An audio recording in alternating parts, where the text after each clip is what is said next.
the Weber State Weekly Volleyball Show. We are the Weber State affiliate of the podcast network, and I'm your host, Colby Peterson. On the show today, we have, returning from a recent trip down south, Jessica Euler. Jessica, how you doing? I'm doing fantastic. I got to see Arkansas beat BYU, so I'm going to ride that high for like weeks at this point. Pretty dang fantastic.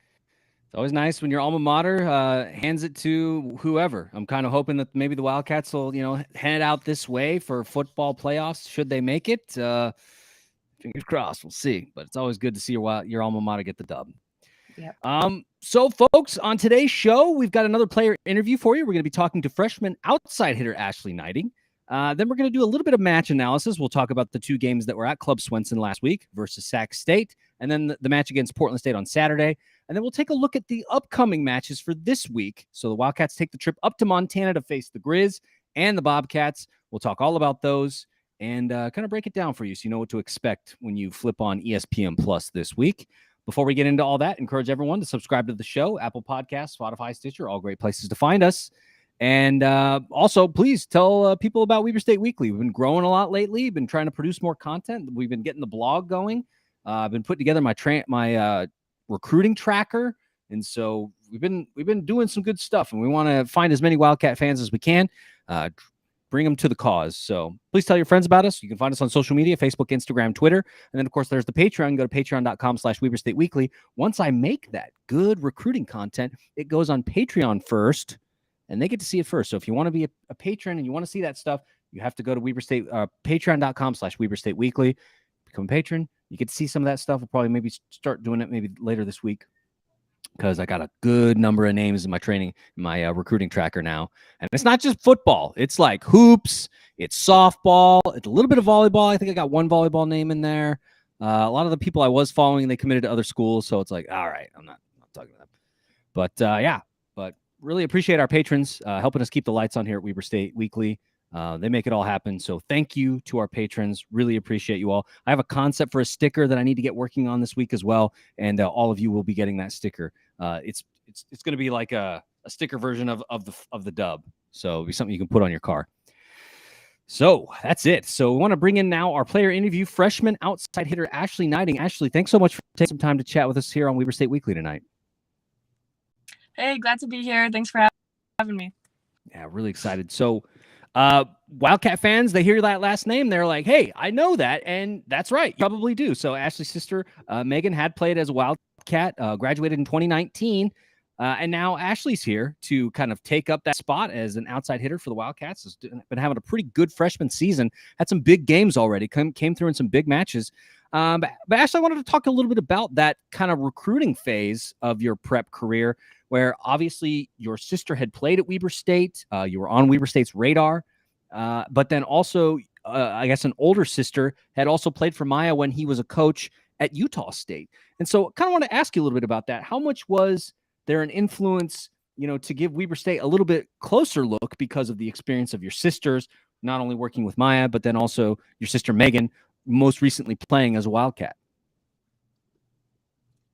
Connection we had with Maya from the start. We had him. I watched all up at Utah State, and then I was going to all the games at Weber State. For sure had that connection, and I went to like a camp when I was really young, like having like Megan as my coach and seeing Maya. So I think that was kind of the start. I was always kind of like interested in Weber. I think for sure with having my sister, one of the schools I've like looked up to, and getting older with my and club and volleyball, I think I got more serious with looking at Weber, and I'm in me, and they like cared about me from the start just because of Megan, and so I think I always had that like connection with them. That's great. Yeah. And so I want to talk a little bit about that prep career because a lot of high level volleyball being played in your time at Pleasant Grove High School. You were the 2018 6A state 6A runner up, so played in the state championship. Just came a little bit short there. 2019, you were the state champion. 2019 6A state champion. Then in 2021, obviously the COVID year. Then 2021 6A state runner-up again. You made a number of all region and all state teams. Talk to us a little bit about how there's been a difference, because you played volleyball at a very high level in the prep ranks, but now you've been playing volleyball at the D1 level. Talk to us a little bit about the difference in that competition level and kind of how you've been able to adjust and be competitive, because you have been very competitive in a number of games already this season. Yes. School and college volleyball is still just like very different. I think a lot of best in all my high school games, especially like my last 2 years. I knew the game pretty well. And I think coming to a D1 school, volleyball, everything just like sped up. I remember thinking, whoa, the sets are so fast. And I was things, and it was so hard. And definitely like an adjustment that way. And the girls are so much older. I felt like I was like learning how to play volleyball for the first time again. And I'm like, will be able to learn like so much in this college experience. But yeah, there's still much to like adjust to. Yeah, for sure. Jessica, questions for Ashley Gneiting? Yeah, for sure. So you are part of a core of fresh women that we've talked quite a bit to and quite a bit about over the last few weeks. And y'all have had a ton of opportunities to show your quality overall. This has been just a really impressive team coming in, and you've really done a great job and delivered and had some really awesome games and some stats already. Does the group of fresh women feel any pressure right now, or is it just all house money at this point? I think pressure in general, like, yeah, we're freshmen on a new like college team. A lot of us are. I think that we're kind of like used to this level of like competing, and obviously it's different being on college team and playing all these really good teams. I think that we've been like working hard, and we're like ready. We're ready for the competition. That's great. And like Jessica said, I mean, you've been able to show up in some really big moments already this season. And so I want to talk a little bit about this. So looking back to just last week, Sac State, this is the lone time that the Wildcats would play Sacramento State, who came in tied for first place in the conference on Thursday. And they came to Club Swenson, weren't quite sure what to expect. A green team. You know how we feel about green teams at Weber State Weekly. You don't lose to the green teams.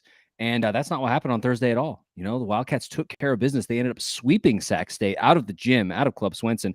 A terrific crowd. It was a whiteout game.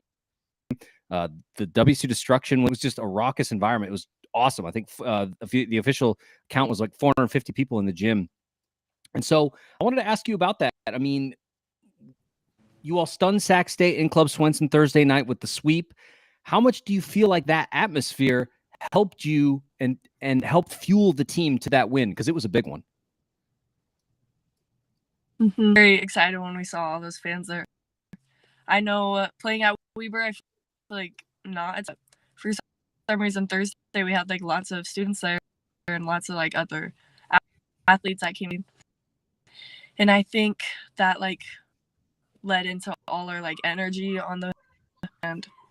We would just went into the game knowing Sac was a really good team, and we being super like ready to fight and ready to just go hard and see what happens. And I think the whole match, and especially like little things like passing that we really wanted to our defense, and just we knew that Sac State loved to like, so our goal was to out rally them and just keep playing the ball. And I think we did a really good job of that, and then playing our game the entire time. Yeah. I love it. And then Saturday, we saw another sweep, but this time it was at the hands of Portland State. So the Wildcats haven't been able to win a set against them this season, which, is understandable. They're a tough team, always has been a tough team, but they're always a great learning opportunity, right? So what has the team learned playing that level of competitor?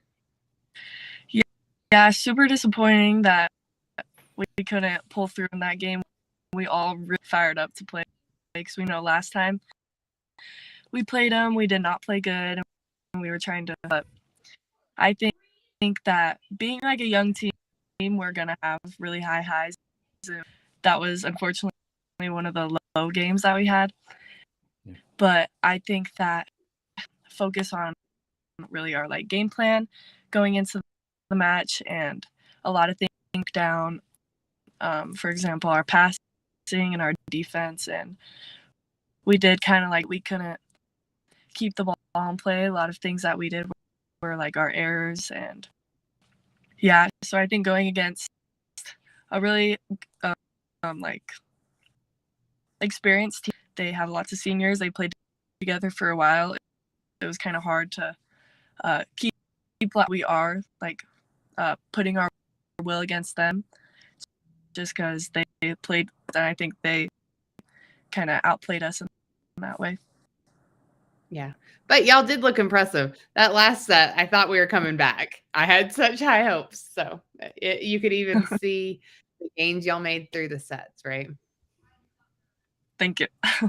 Yeah, that's what I was going to say, was that, it seemed like the team got more and more comfortable playing them, started to really figure them out, because Portland State, they is one of those games that I felt that, yes, they were prepared, but also things were just going their way. The ball was just going their way because there were lots of balls that just went around the block. And the Wildcats have one of the best blocks, if not the best block in the conference right now. They lead the conference in blocks, and we'll talk about that in just a bit. But it just felt like every ball just kind of found its way around the block into the middle of the floor. And I was like, what is this, man? Like, this is not what normally happens. So part preparation, part luck, I think. Sure. Ashley, last question I wanted to ask you was about, come on now. There we go. I want to talk a little bit about that defense, because like we said, the Wildcats have what I think is one of the best defenses in the conference. They lead an opponent's hit percentage. That's the lowest. They keep opponents to the lowest percentage in the conference. They lead the conference in blocks, and they're second in opponent service aces, meaning that the Wildcats know just where to put the ball to get those service aces. I wanted to talk a little bit about that, about how that defense maybe was a part of your game previously, or if at Pleasant Grove High School and in the club ranks that you played in, or is it more something that has developed in your time at Weber State? And has defense really become a key attribute to this young team that you're a part of?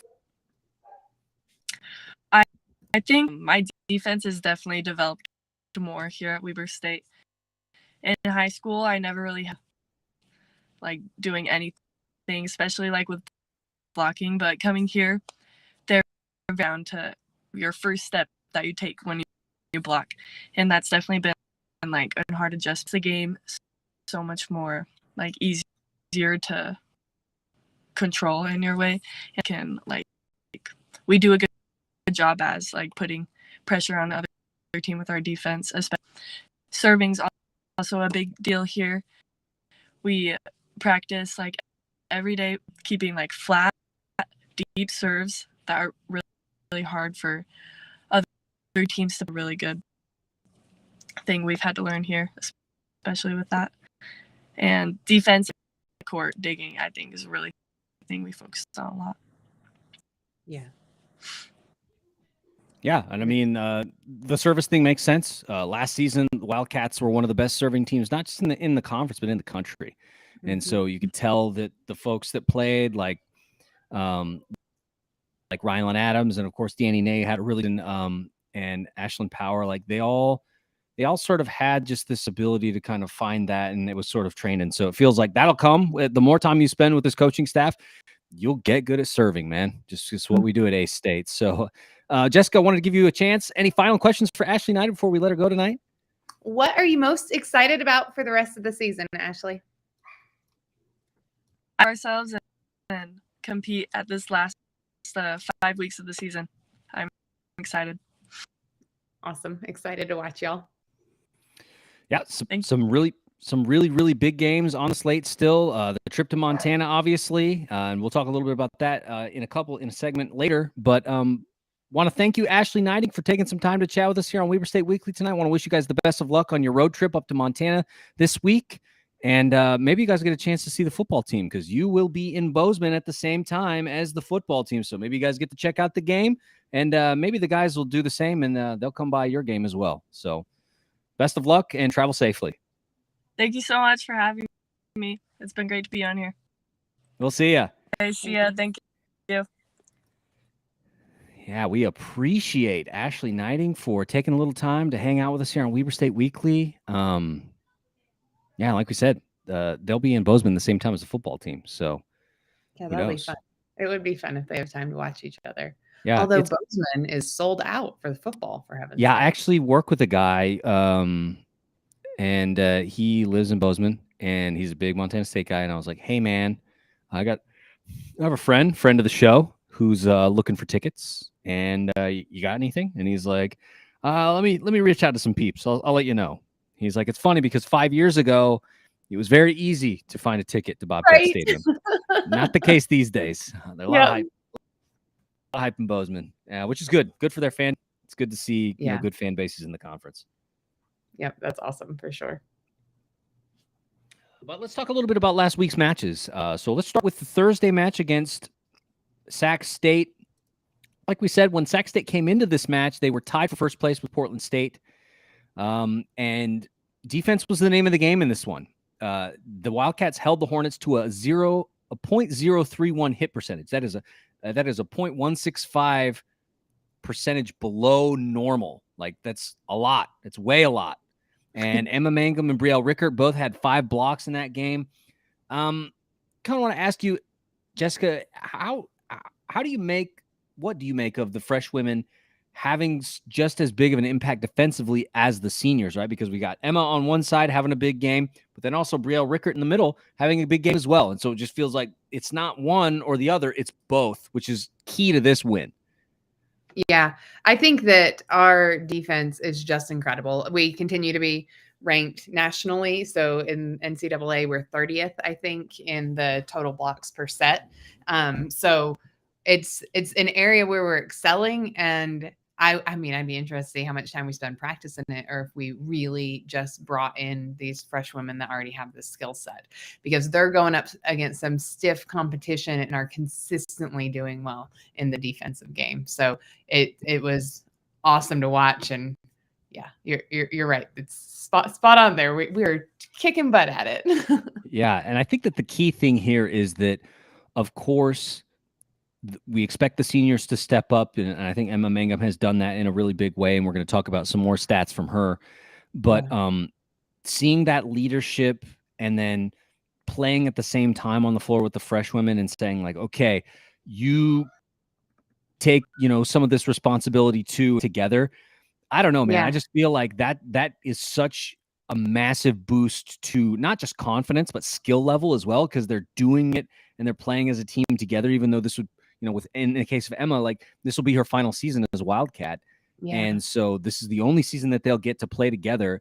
And the Wildcats, these young women are having the chance to play right alongside her and play at this high level, which is great. Yeah. It's a great experience for them for sure. So on the offensive side of the ball, Danny Richens, of course, 10 kills. She led all scorers, but then tied with her was Emma Mangum. So Emma has been in double digits this season in kills 8 times.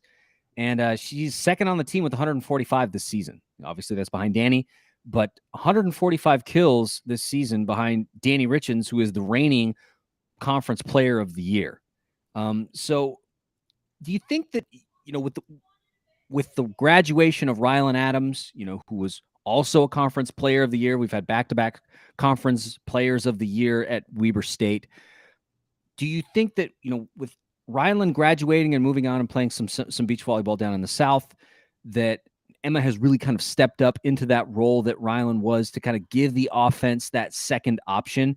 Because if you go to Danny all the time, the defense knows that, and they can just camp, right? You can't keep them honest. But having Emma on the other side to kind of deal with that, and then also the good play of like Bailey Bodley and Brielle Rickert and others in the middle and Sani Katoa, that's just really kind of made for, I think the front three for this Wildcat squad has been really good. But Emma, I think in particular, has been pretty good offensively, and I don't know that we necessarily expected that coming into the season.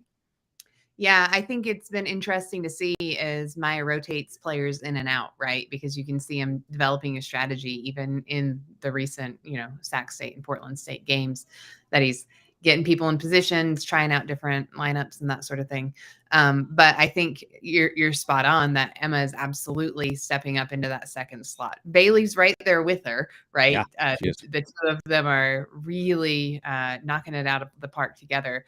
But I think you're right that Emma isn't necessarily who I don't know who I thought was going to step into the second slot. Right, we didn't know, right? We didn't know because there were so many unknowns with this team.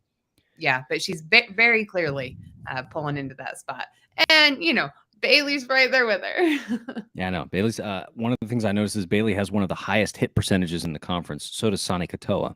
It's just a function of efficiency. You know what I mean? Just getting the ball down by nature of the position they play and, the plays that get set up for them. Yeah. One thing I did want to talk about, though, Jessica, was we just talked with Ashley about service, and the Wildcats had just 2 service aces in this game against the Hornets. The Wildcats right now only have a single player in the top 10 in the conference for service aces, and that's Danny Richens, who was one of the best servers in the country last season. And so I wanted to ask, when do you think we'll kind of see the return of Ace State? Because it feels like, obviously, a lot of new players are working on that skill and developing it. Danny Richens has been good this season, but not as stellar as she was last season, where she was one of the best in the country. We've lost Rylan Adams, who was a phenomenal server. Kate Standiford has been really, really good, though. So when do you think that the work that they're doing on service really starts to show in game situations?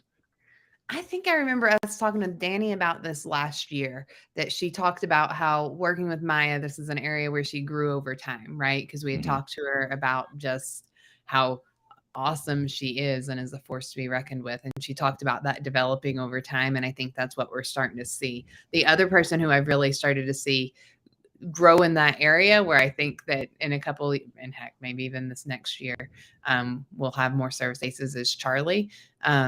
She is just doing an awesome job. So I think it'll be interesting to see that develop. But I think service aces on their own is something that just takes a lot of time. And especially with a group of fresh women, we're learning different strategy, right? And so it's one of those things that even once we refine getting it over the net, it's picking where it lands, right? So I think that this is a skill that we'll see probably not develop until next year. Yeah. One of the things that I like to do is watch Gareth Bale highlights. Obviously got my Welsh national flag just right over the shoulder here. Yeah.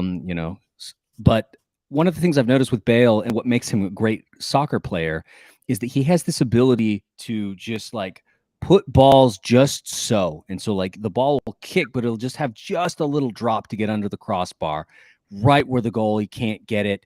And he's just so good at that kind of thing. And that's what I really think about with service, right? Is it's it's just this mix of putting the ball in the right place with just the right amount of energy. And like you said, Jessica, that takes time. And so I think that maybe next season is when we start to see Ace State return. But when we do, man, because one person we haven't mentioned in the service category right now is Bailey Bodley, who has been really good this season. She's had, like you said, Charlie's had some really clutch service aces this year, closing out games. That 5th set against UVU, she had some big serves, but Bailey's also had some really good serves, and so it just feels like next year Bailey will be a junior, Charlie will be a junior. This whole crop of freshmen will be sophomores, and they will have had a year of working on. It's just, and then Danny will obviously be a senior. That's a lot of talent that knows how to serve. And I think you're probably right that that's when we'll see those efforts pay dividends, probably next season. Yeah, for sure. So let's turn our attention now to the Portland State match. For those who need a reminder, Portland State is a green team, and we don't like to lose to the green teams. We just don't. I actually started a new one last night. I don't know if you if you've listened to the football show already, you know that I was talking about the last home game of the season against Idaho State. And I was talking about how we don't lose to the Stripes, man. Like, we just don't lose to the Stripes. Like, I was talking about how, like, in my lifetime, I just turned 37. We have lost a total of like 3 times to the Stripes in my life. Yeah. Like, we don't lose to them. Like, it just doesn't happen. So, but like we said, Portland State, a green team, and the Wildcats took care of business. The football team took care of business up in Portland. Hammered the Vikings up there 42-7. It was 42-0. It's garbage time touchdown. I don't care. But then we get the match in Ogden at Club Swenson, and things are a little bit different. We talked about how effective the Wildcat defense has been, but man, like they just found ways to get around the defense. Like I was talking about, like it was just a mix of good preparation with some luck. They were just getting balls around the block and they're finding the middle of the floor. And it was just like, what is this? And so I wanted to ask you, Jessica, did you feel that it was more the pressure of the Viking offense that was causing problems for the Wildcat defense?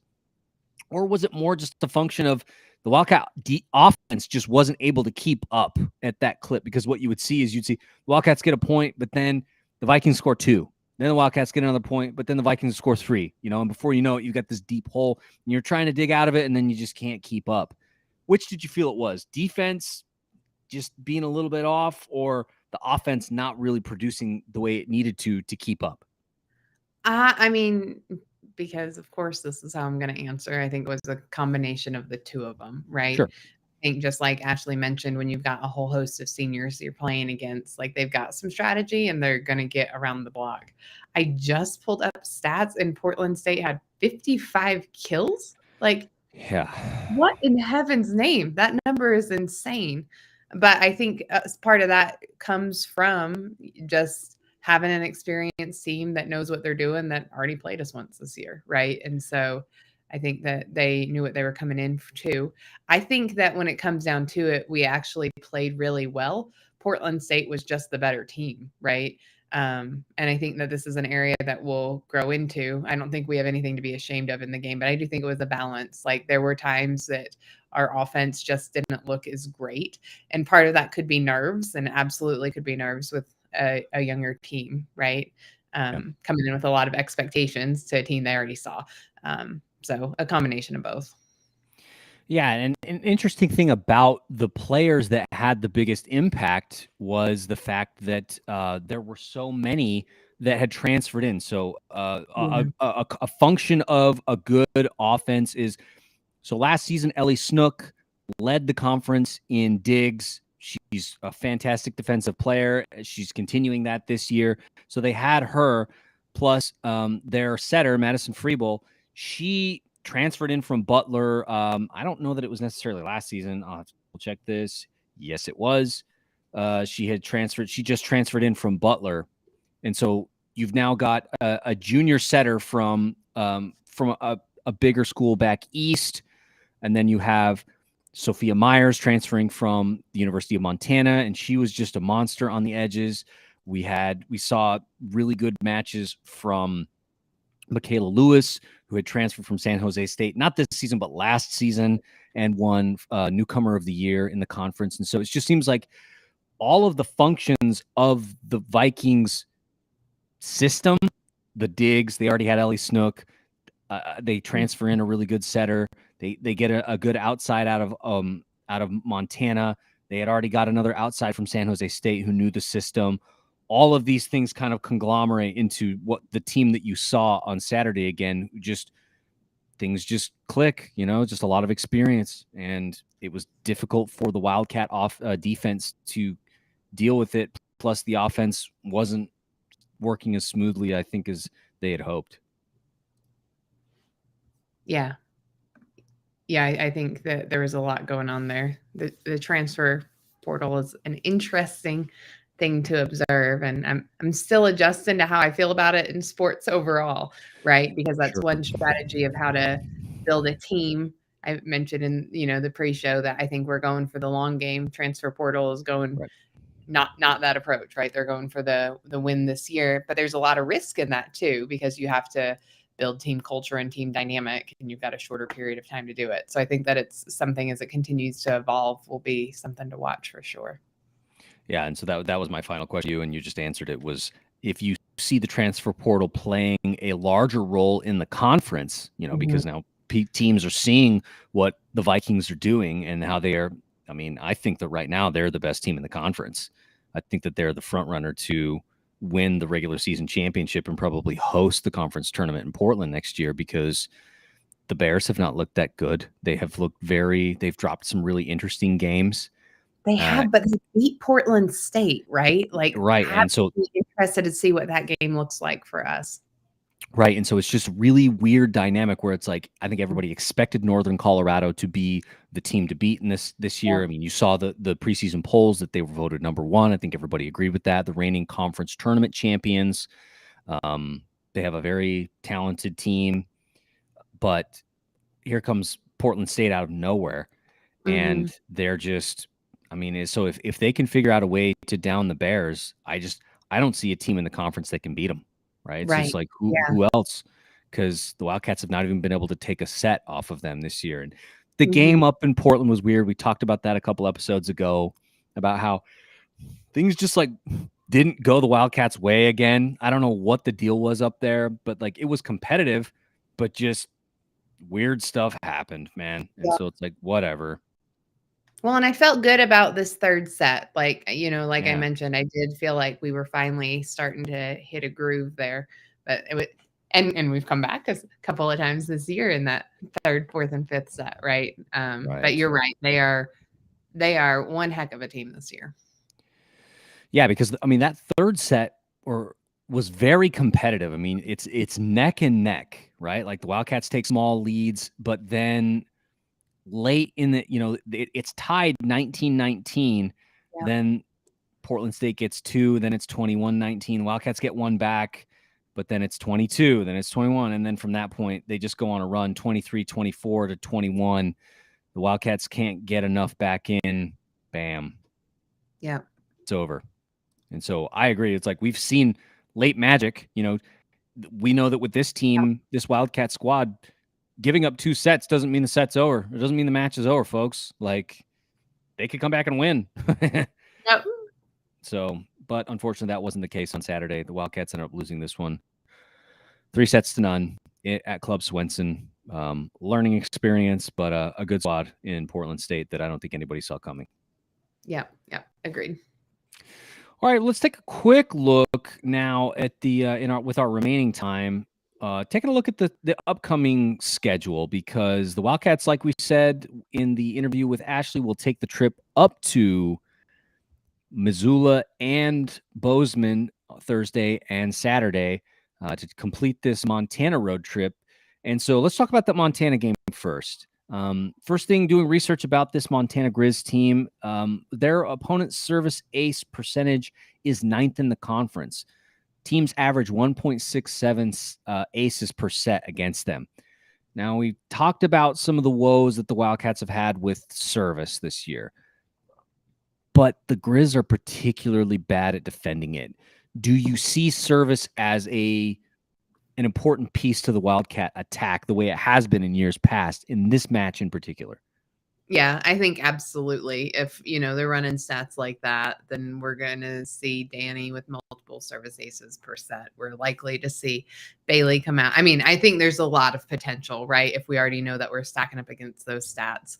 And we've done quite well overall the rest of the season. So I think it will be exciting to see just how many we get during that time for sure.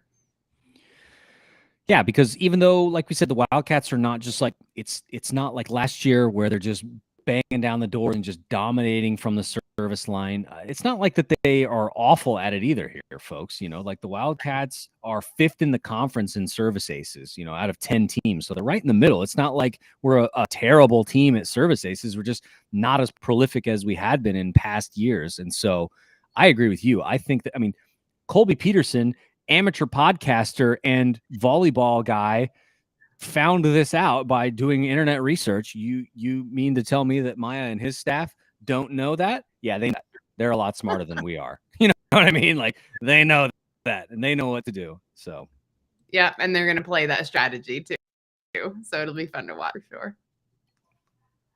Another thing I was going to point out was the Griz offense it's okay, but it seems to all go through their sophomore outside hitter, Paige Clark. She's out of Idaho Falls. She's second in the conference in kills per set, 3.69. But she's also a threat from the service line. She averages 0.36 aces per set. To give you an idea, that's fourth in the conference. Danny Richens is 10th in the conference at 0.33. So you can kind of see how thin the margins are there. She's fourth in the conference at 0.36 aces per set. So it feels like she's a threat on the outside. A lot of the offense runs through her. She also gets it done from the service line.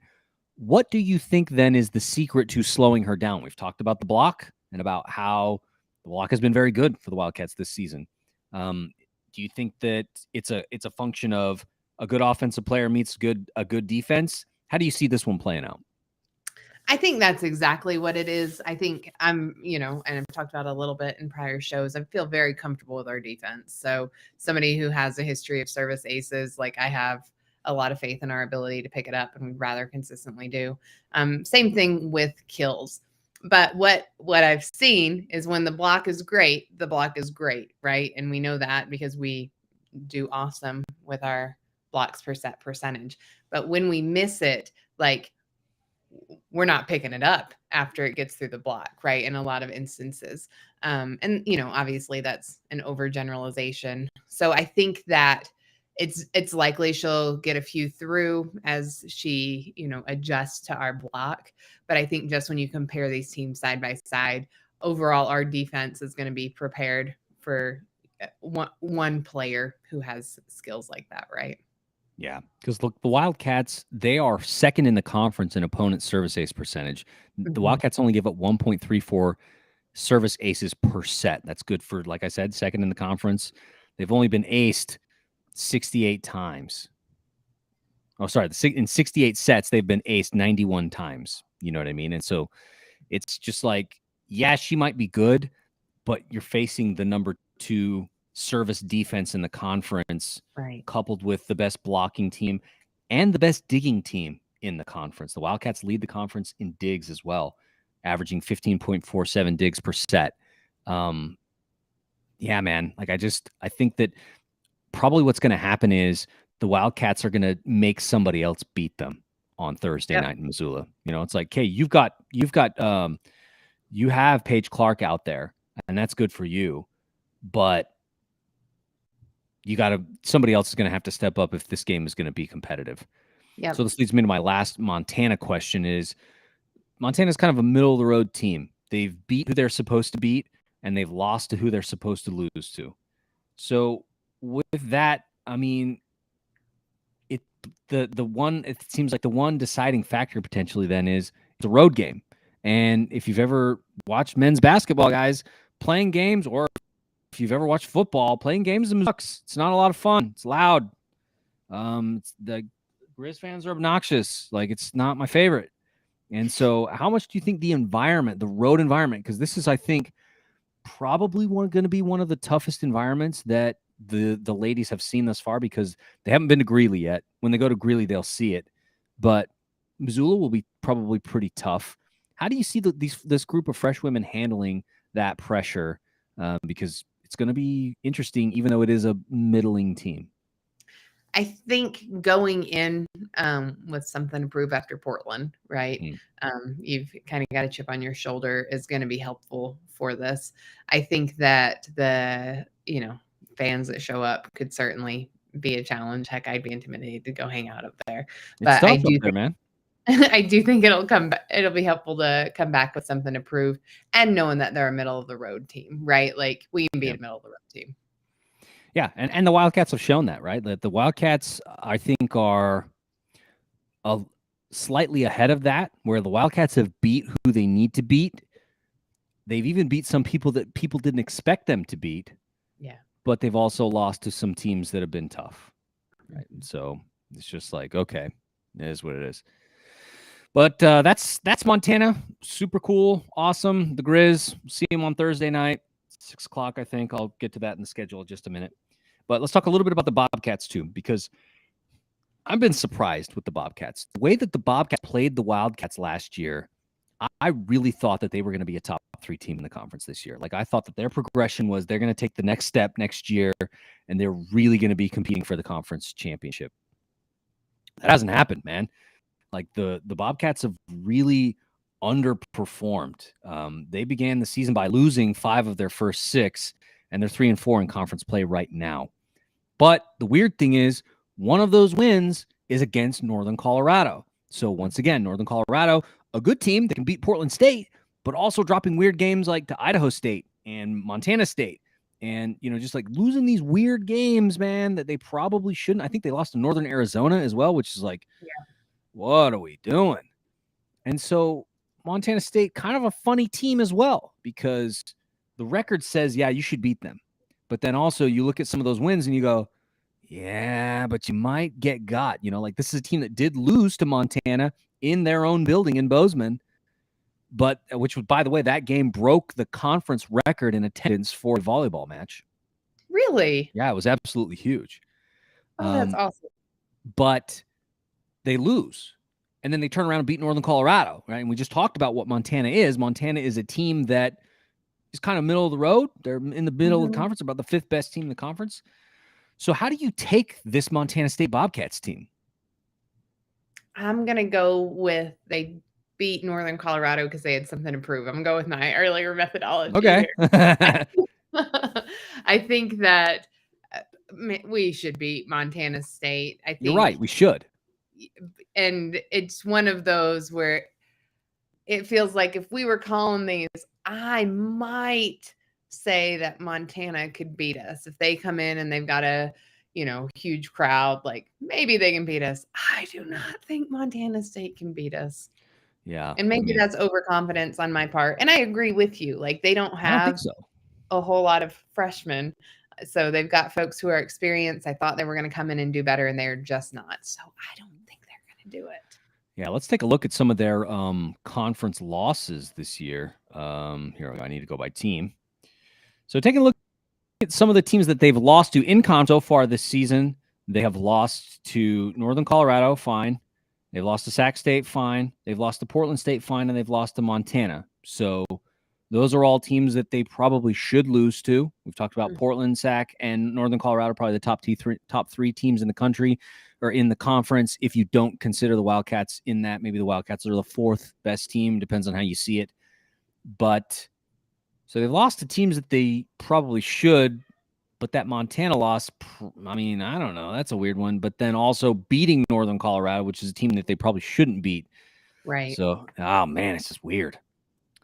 But digging a little bit deeper into them, their best player appears to be sophomore middle blocker Jordan Raddick.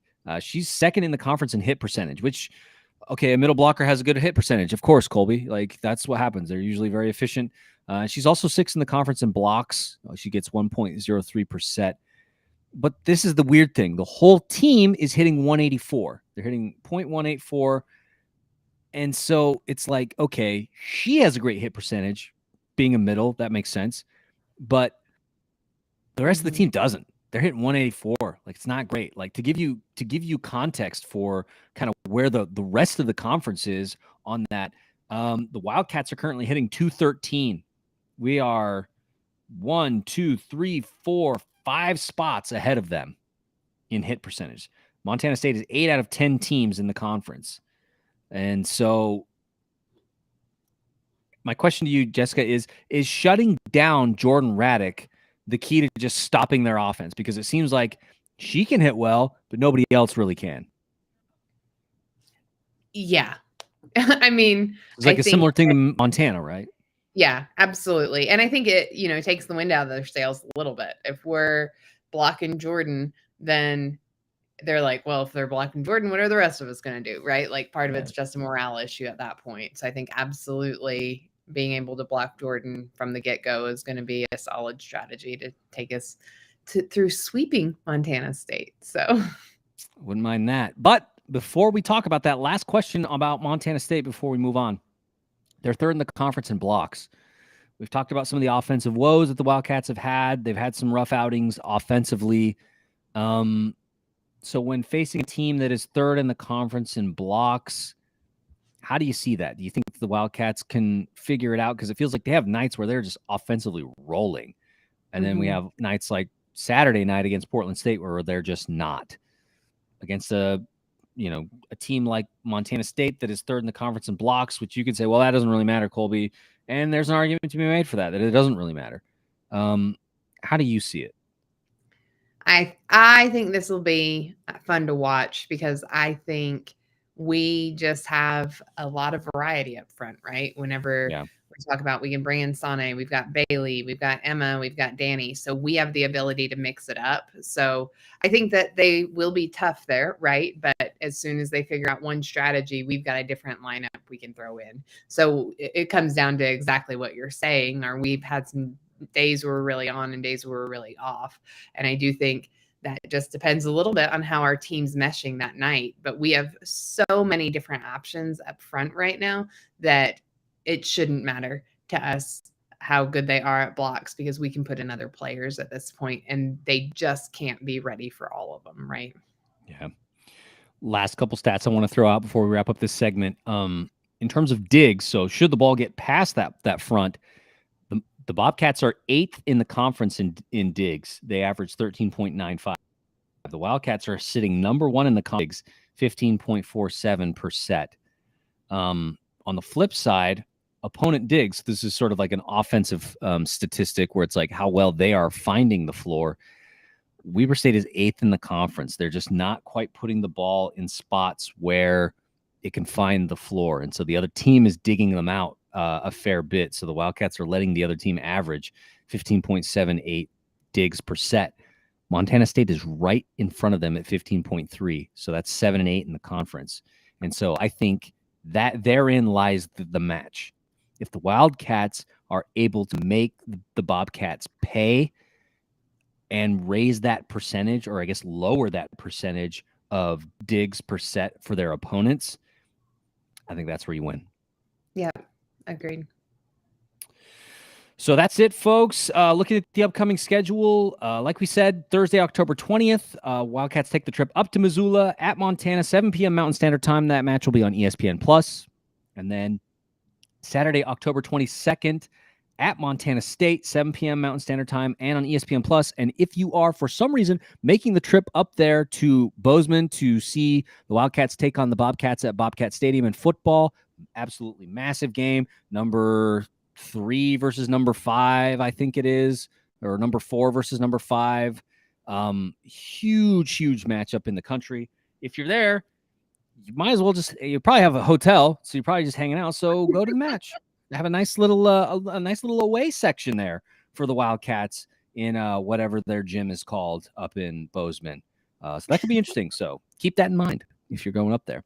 Then the following week, back home at Club Swenson, the Stripes come to town. They're going to be looking for revenge, too, after getting reverse swept. So Friday, October 28th, Stripes come to Ogden, 6 p.m. Mountain Standard Time. Buy your tickets, WeberStateSports.com, or if on ESPN+. And then Thursday, that's the only game that week. So Stripes come to town, then you get Halloween off, baby. It's the only thing you got to do. Pull a trick on the Stripes and take a treat home. And then Thursday, November 3rd, we'll get the Pacific Northwest Tour comes to Ogden. Idaho comes to Ogden on Thursday, November 3rd, 6 p.m. Mountain Standard Time at Club Swenson. Then Saturday, November 5th, EWU comes to town, 6 p.m. Mountain Standard Time. That game will also take place. Sac State, there will be a football game and a volleyball game that day. So go to both. Have a good time. Watch the Wildcats play Sac State and then go and trounce EWU. And then finally, Thursday, October 10th, take the trip up to Flagstaff at NAU. As time goes on, I like NAU less and less. So I want to beat them in everything. So let's beat them in volleyball. It's like, they're like the new SUU, man. Like they just slid right in that slot. Don't want to lose to them. Yeah, I don't. Like I just don't. It's like I shouldn't lose to you in anything. You guys get out of my face. So we'll wrap up the show. Email us, WeberStateWeekly@gmail.com, Facebook, Instagram, and Twitter, and then Patreon. You go to patreon.com/WeberStateWeekly and support. If you become a patron, you'll get access to our recruiting content, I'm working on it this week. Got some football guys I need to reach out to. Get some little short interviews like we did in the spring. Become a patron, you get access to that. And then the blog, WeberStateWeekly.com. I dropped the game day grades this week on how the Wildcats did against Portland State. Shocker, my grades were A minus, and A. It was a great game. But you can read what the other guys thought. And so go to WeberStateWeekly.com, and it is right there on the homepage for you. So, Jessica, I want to thank you so much. Volleyball tonight. Wrap it up like we always do. Weber State. Great. Great. Go Wildcats.